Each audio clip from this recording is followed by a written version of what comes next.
Viewers, तो आज जो है ना हम मॉलिक्यूलर मास को डिस्कस करते हैं कि मॉलिक्यूलर मास हमारे पास क्या है। ठीक है, देखिए किसी मॉलिक्यूल की जो मास होती है उसको हम बोलते हैं मॉलिक्यूलर मास।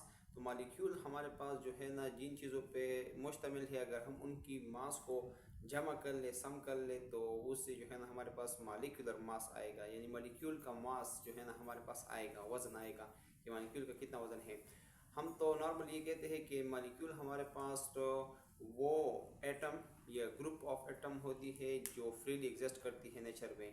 तो मोस्ट ऑफ द केसेस जो है ना हम मॉलिक्यूल्स को ग्रुप ऑफ एटम के लिए यूज़ करते हैं।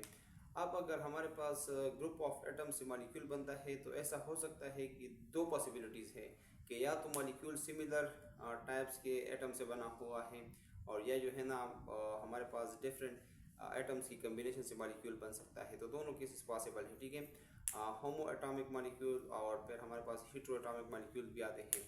अब यहाँ पे बात यह है कि हमारे पास जितने भी एटम्स होते हैं मॉलिक्यूल्स में, जितने भी एटम्स है, तो हर इंडिविजुअल एटम का अपना एक रिलेटिव एटॉमिक मास होगा।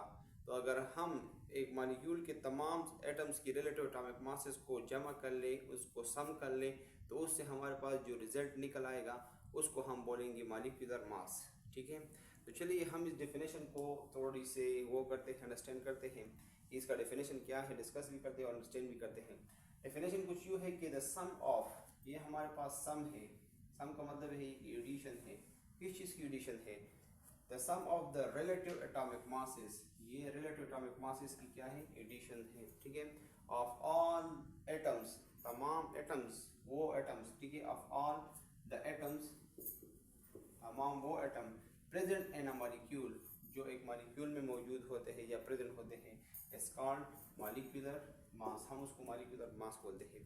देखिए मॉलिक्यूल हमारे पास जो है ना वो एटम से बनते हैं, ठीक है, और हर एक एटम का अपना एक रिलेटिव एटॉमिक मास होगा।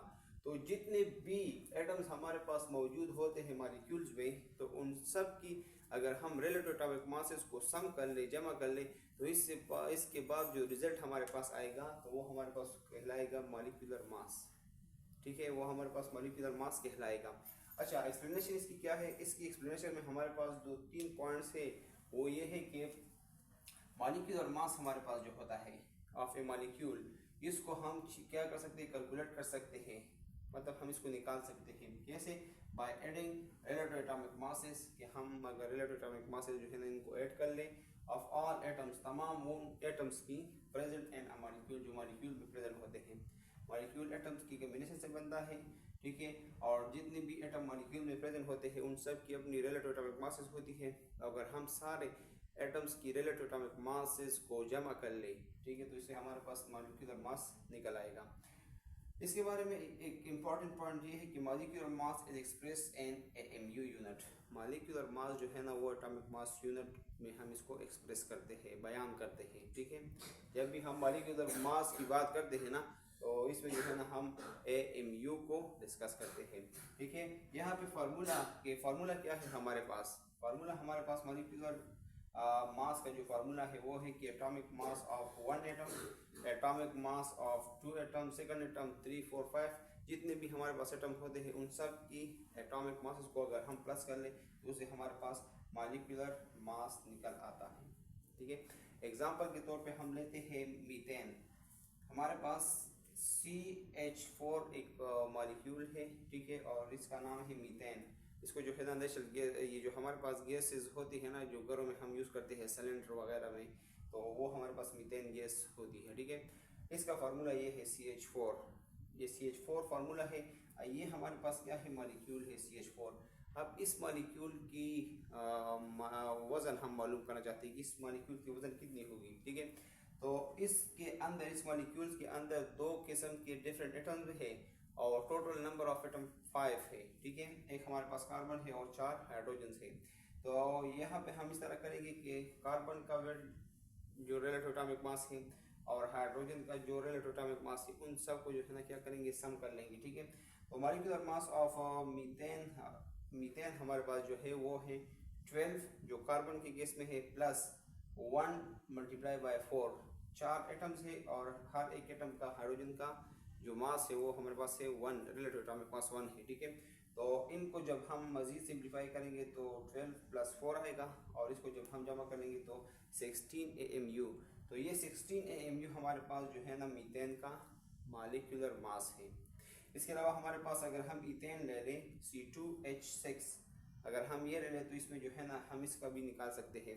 इसमें अब कार्बन 2 है, ठीक है, तो 12 को 2 से मल्टीप्लाई करेंगे, प्लस 1 हमारे पास हाइड्रोजन का रिलेटिव एटॉमिक मास है, और 6 जो है ना नंबर ऑफ एटम्स है। तो इनको अगर हम सिंप्लीफाई कर लें तो इससे हमारे पास 30 AMU आंसर निकल आएगा, ठीक है। तो ये हमारे पास हुई मॉलिक्यूलर मास। आई होप कि आप लोगों की अंडरस्टैंडिंग डेवलप हो गई है। नेक्स्ट जो है ना हम फार्मूला मास को डिस्कस करते हैं। तो डियर स्टूडेंट, अब जो है ना हम फार्मूला मास को डिस्कस करते हैं कि फार्मूला मास हमारे पास क्या है। देखिए, फार्मूला मास जो है ना सिंपल है कि जो आयनिक कंपाउंड्स है हम इनके लिए फार्मूला यूनिट यूज़ करते हैं, ठीक है। तो फार्मूला मास या फार्मूला यूनिट जो है ना ये दोनों कॉन्सेप्ट आयनिक कंपाउंड्स के लिए यूज़ करते हैं हम। तो फार्मूला मास जो है कि जो आयनिक कंपाउंड्स होते हैं इनमें जो केटायन और एनायन होती है इनकी अपनी अपनी मासेस होती है, ठीक है, रिलेटिव एटॉमिक मास इनकी होती है। तो अगर हम इन दोनों की अपनी रिलेटिव एटॉमिक मासेस को ऐड कर ले, इनको सम कर ले, इनको जमा कर ले, तो इनसे जो हमारे पास रिजल्ट निकल आएगा वो हमारे पास फार्मूला मास कहलाएगा, ठीक है। इसको अंडरस्टैंड करते हैं थ्रू डेफिनेशन। देखिए, the sum of atomic masses, ये हमारे पास क्या है, ये सम है किस चीज़ की, एटॉमिक मासेस की, ऑफ आयंस, आयंस की या एटम्स की, ठीक है, दोनों हम बोल सकते हैं इस केस में।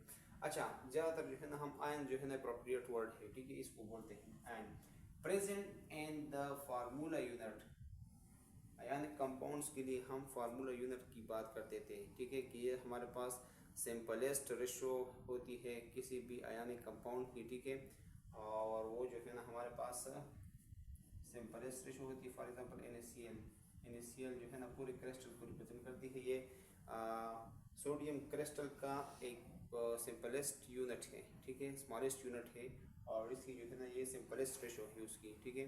तो हम इसको बोलते हैं फार्मूला यूनिट। तो यहाँ पे बोलते हैं कि the sum of atomic masses of atoms. देखिए, यहाँ पे एटम्स हो या आयंस, ये हमारे पास, इसको हम एटम भी बोल सकते हैं, और चूंकि ये आयनिक कंपाउंड है तो इसके ऊपर आयन बनता है, ठीक है, और इसके ऊपर भी आयन, तो हम इसको आयन भी बोलते हैं। कि हमारे पास जितने भी एटम प्रेजेंट होते हैं, जितने भी आयन प्रेजेंट होते हैं आयनिक कंपाउंड में, उनकी अगर हम रिलेटिव एटॉमिक मासेस को प्लस कर ले, जमा कर ले, तो इससे जो है ना हमारे पास एक रिजल्ट निकल आएगा। उस रिजल्ट को हम बोलते हैं फार्मूला मास, ठीक है। यहाँ पे एक कुछ इंपॉर्टेंट पॉइंट्स है, वो ये है कि हमारे पास जो आयनिक फार्मूला मास है उसको हम आयनिक कंपाउंड के लिए यूज़ करते हैं, ठीक है। ये कोवलेंट कंपाउंड के लिए यूज़ नहीं होती फार्मूला मास, ठीक है।